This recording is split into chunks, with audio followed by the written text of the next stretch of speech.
রক্ত দেওয়া কিন্তু আ যাকে রক্ত দেয়া হচ্ছে, তার জন্য একটা নতুন জীবন পাওয়ার মতো হতে পারে। অনেক সময় এত রক্ত কমে যায়, রক্ত দিলে কিন্তু সে প্রাণটা বাঁচতে পারে। সুতরাং রক্ত আপনি দিতে পারেন। অ্যা আপনার বয়স যদি ১৮ বয়সের বেশি হয় এবং ৬০ এর কম হয়, আপনি অবশ্যই রক্ত দিতে পারবেন। তবে এখানে কিছু বিষয় আছে, যেমন আপনার যদি ডায়াবেটিস থাকে বা উচ্চ রক্তচাপ থাকে, তাহলে রক্ত আপনি না দেয়ার চেষ্টা করবেন বা সেই রক্তটা অন্যজনকে না দেয়াটাই ভালো।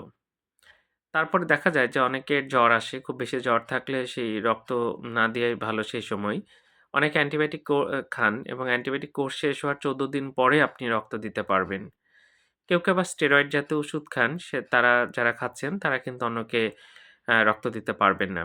আপনার নিজেরই রক্ত যদি খুব কম থাকে, আ ১২ র কম থাকে, তাহলে আপনি রক্ত দিবেন না। কারণ অনেক সময় দেখা যায় যে রক্ত দেয়ার পর অনেক অজ্ঞান হয়ে পড়েন। এটা প্রায় দেখা যায়।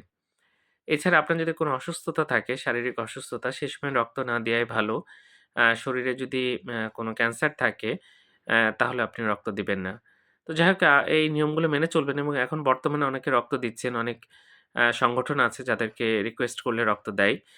রক্তের বিকল্প রক্ত এবং রক্তের প্রয়োজন হলে অবশ্যই দ্রুত যোগাযোগ করে আপনি রক্ত ম্যানেজ করবেন। তবে কিছু ক্ষেত্র যেগুলো বললাম, সেক্ষেত্রে রক্ত তাদের নেয়া যাবে না।